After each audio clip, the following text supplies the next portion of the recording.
Vamos, São Paulo, então, JP. Rigoni é anunciado oficialmente, então, pelo São Paulo Futebol Clube com o seu retorno ao Morumbi, com um acerto até o final do ano, com possibilidade de renovação, conforme atingimento de metas e outros objetivos. Então, só para recapitular, antes da gente falar do Marcos Leonardo de novo, o Rigoni agora é oficial do São Paulo de novo, né, JP? Pois é, Rigoni, que agora que o negócio está oficializado, resta a gente torcer para jogar bem, para repetir de repente as atuações que teve ali durante aquele início do trabalho do Crespo não, né? O início da passagem dele pelo São Paulo, os primeiros 3 meses dele em 2021 no São Paulo realmente foram muito acima, foram muito bons. Ele fez muitos gols importantes, assistências também. Então, se ele repetir aquelas atuações, ou sei lá, 80, 70% do que jogou naquele momento, pode ser que ajude bastante o São Paulo.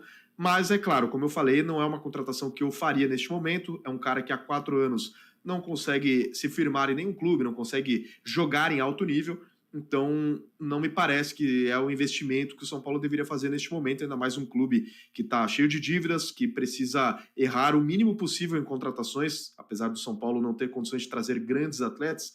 O São Paulo precisaria trazer, talvez, atletas com uma certeza maior de resultado, atletas que tenham um custo baixo e venham para somar, como foi o negócio do Mailton, por exemplo, que claro que pode dar errado, pode acontecer aqui do Rigoni dar certo e o Mailton dar errado, mas me parece que a contratação do Mailton foi mais bem pensada do que a do Rigoni, né, trazendo essa comparação dos dois atletas. Mas como o jogador já está aí, anunciado, assinado e tudo mais, resta a gente torcer porque a gente quer o bem do São Paulo e não ter razão. Então, tomara que o Rigoni queime a nossa língua e jogue o que jogou nos primeiros 3 meses com o Crespo.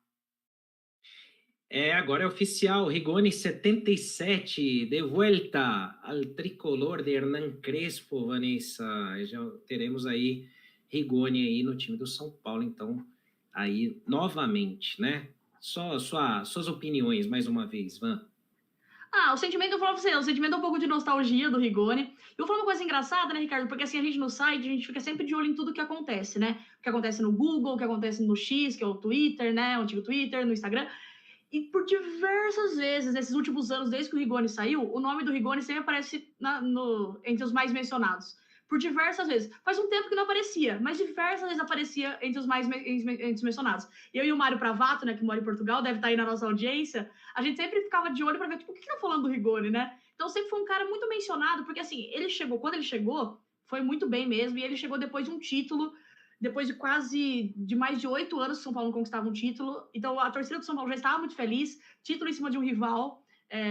O São Paulo num momento muito bom ali com o Crespo, ele chegou no dia seguinte, como eu disse, eu lembro muito bem disso, chegou muito bem, num momento bom, fez bons jogos, eu lembro muito bem também do jogo contra o Racing lá na Argentina, em que ele e o Marquinhos foram muito bem. Então, eu acho que assim, agora que ele já foi anunciado, é jogador do São Paulo, acho que o momento é realmente de torcer para que seja o melhor, para que o Crespo possa utilizá-lo da melhor forma. Porque assim também, Ricardo, eu concordo que assim, a gente pensa nos meninos da base, talvez eles perderem oportunidades, mas a gente viu que muita coisa pode acontecer, assim, anormais. A gente perdeu 3 centroavantes. Então, até vou fazer referência novamente ao meu esposo, o Erlan, que é palmeirense, mas ele fala uma coisa que é verdade. Se você tem 4 centroavantes, na verdade você tem 3. Se você tem 3, você tem 2. Se você tem 2, você tem 1. Se você tem 1, você não tem nenhum.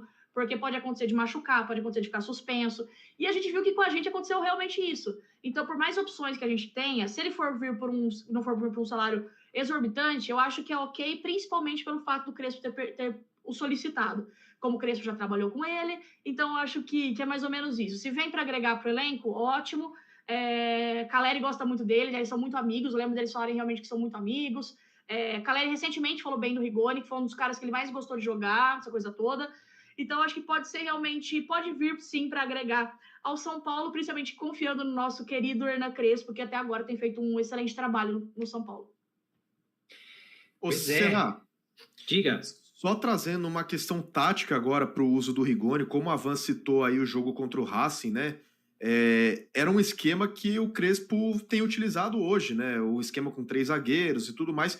E aí entra muito do que eu estava falando sobre a questão do centroavante do São Paulo, que se não fosse contratado, né, o Marcos Leonardo ou qualquer outro centroavante, São Paulo utilizar o que tem no seu elenco.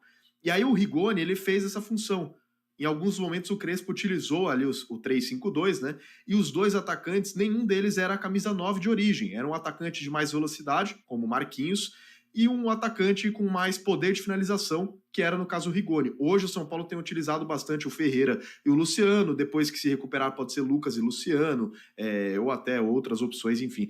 E aí o Rigoni, se conseguir mostrar um bom nível aqui no São Paulo, poderia ser útil nesse sentido. Talvez fazer uma dupla de ataque com o próprio Luciano, ou fazer junto com o Ferreira, enfim, ter essa função aí, porque esse esquema que o Crespo utiliza, o 3-5-2, ele pode ser adaptado para você jogar sem um camisa 9 de ofício. É claro que o ideal é você ter um bom atacante, você ter um bom camisa 9, como o São Paulo tem tentado trazer o Marcos Leonardo, mas caso não dê certo o negócio, caso não venha o Marcos Leonardo e, consequentemente, não virá nenhum outro camisa 9 e teria só o Dineno à disposição, pode ser também um pedido do Crespo para utilizar essas variações táticas, né? De utilizar o esquema com dois atacantes, nenhum deles sendo 9.